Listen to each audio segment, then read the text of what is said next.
So what we have right here is hidden behind real issues on immigration is really just trying to not vote on the important points that we brought up about transparency and accountability on the Jeffrey Epstein files. This is not an amendment to my amendment. This is an attempt to strike what I have a whole list of prominent Republicans, elected leaders, who want the same thing I want, which is just to have transparency on this matter. Can we vote I've on heard my some of the comments, if I can finish, Mr. Chairman. Go ahead. I have heard public statements by my Senate colleagues on both sides of the aisle. I've heard comments from Republicans on the House side and Democrats on the House side that we want transparency and accountability on a matter of public safety. Senator Corman said that Jeffrey Epstein's dead yet, but his victims are not. You don't strike a transparency amendment unless you're trying to hide something. That's the message Senator Cory Booker just sent, loud and clear, in one of the most heated Senate moments this year. When a powerful Republican tried to gut his effort to unseal the Epstein files, Booker didn't stay quiet. He erupted. There are women who have horrific stories of vile violence that was committed against them. We have Pam Bondi, our Attorney General, who said that there is evidence, truckloads of it, as to these crimes, potential co-conspirators, potential others involved. How can we not want to just know what happened? Why are we trying to simply turn away from the highest law enforcement officers in the land, from our FBI director to our Attorney General, who spoke towards crimes committed and others involved in those crimes? Why are we considering an amendment that is hiding behind real immigration issues, but real intent is to strike a simple request for transparency, for accountability, that Republican voices all across the spectrum have been demanding from this president and this Attorney General? So if Senator Cornyn is going to offer an amendment, I'm going to offer a third degree that simply strikes his first two lines. I'll vote on your immigration stuff that you so strongly stated that was the importance of this, but you hid the fact that you put here the real intention of your amendment. It has nothing to do with immigration. It says it right here in the first two lines. The real effort was just to not have accountability and transparency. What are you afraid of? Mr. Chairman, may I respond? Yeah, you may respond. I trust the Senate-confirmed Attorney General of the United States to make the proper legal analysis to determine what of the Jeffrey Epstein files can be released. Right. He was confirmed by the United States Senate as Chief Law Enforcement Officer of the United States. I trust her to make the right legal determination. But I would ask my colleague from New Jersey, you claim you care about the victims. Do you care about Tammy Nobles? Do you care about Marie Vega, the angel moms who lost their loved ones, their children, to the acts of an illegal alien who never should have been here in the first place? Do you care about them? Can I respond to the senator's question? Sir, I've known you for 14 years. You and I both care about victims of crime. And to suggest otherwise is stunning to me. Senator, if I may finish, sir, I allowed you to finish. I asked you a question. And I'm trying to I didn't answer. make an accusation. Mr. Chairman, Mr. Chairman, answer the question. I should have allowed a time to respond to the senator's question. I did not interrupt him, and now he's interrupting me. Please. It is another violation of the decorum of this place. Go ahead, Senator. Senator Cornyn, both you and I have spent our lives.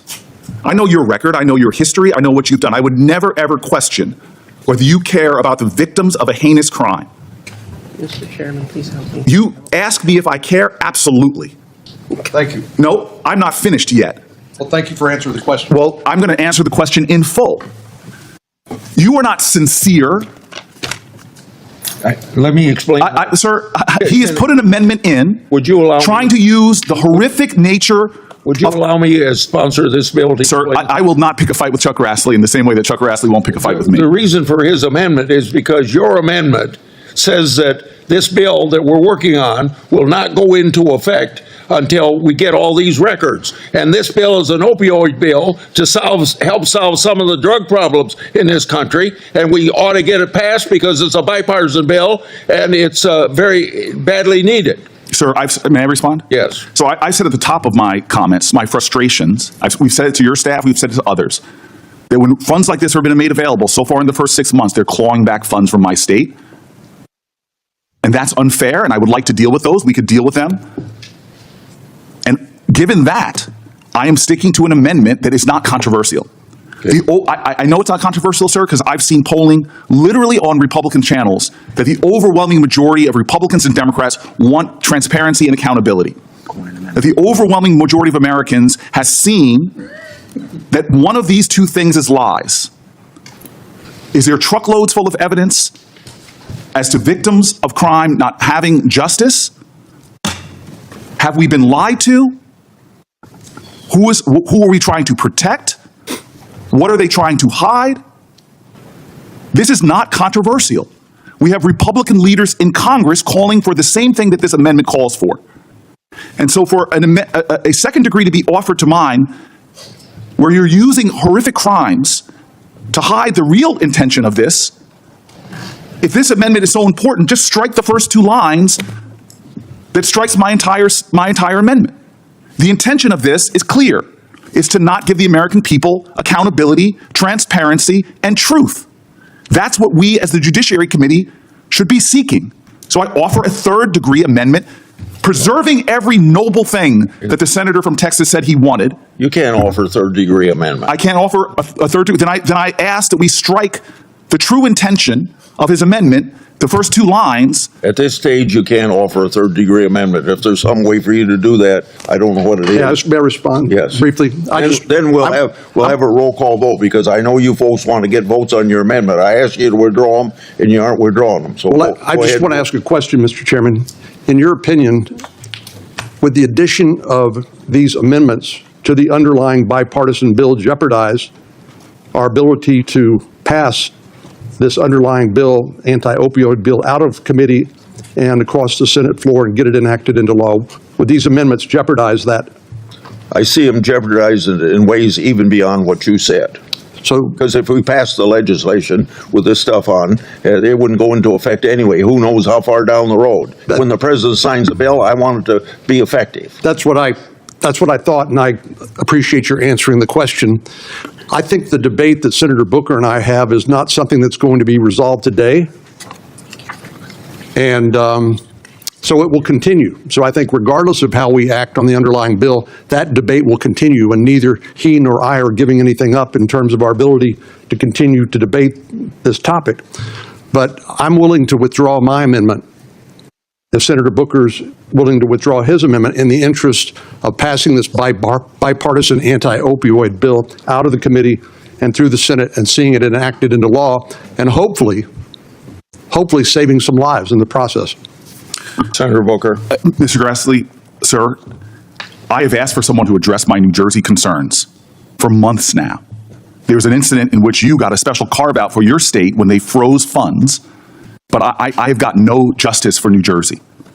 So if you want to postpone this and address my New Jersey concerns about the resources we are not getting, and I know you would do that with me in good faith, I would be happy in our next meeting. But right now, I am sticking with my amendment. It'd be faster to address your concerns for New Jersey if you'd asked me to help you with the administration to get something done so you can get your money. Sir, I've got no, I'm not from you. Then if you do it through the legislative process, tell me that. Let me make a conversation with the White House on your issue. What you just witnessed wasn't just a procedural clash in the Senate. It was a gut punch moment of truth. A moment where the mask slipped and the real priorities came into focus. Senator Cory Booker didn't just propose an amendment, he demanded justice. He demanded transparency for survivors of one of the darkest, most powerful abuse networks in recent American history, Jeffrey Epstein's empire of exploitation. His amendment? Simple. Make the Epstein documents public. Let the American people see the full scope, the names, the transactions, the institutions that let it all happen. Because the truth shouldn't be locked away in some archive while victims live with unanswered questions. But what happened next says everything. Senator John Cornyn, a senior Republican from Texas, tried to strike that amendment entirely, not modify it, not improve it, erase it. And he did it with a quiet procedural move. No explanation, no debate, and no transparency. That's when Booker exploded, and rightfully so. Because here's the thing, you don't try to kill an amendment like that unless you're protecting someone.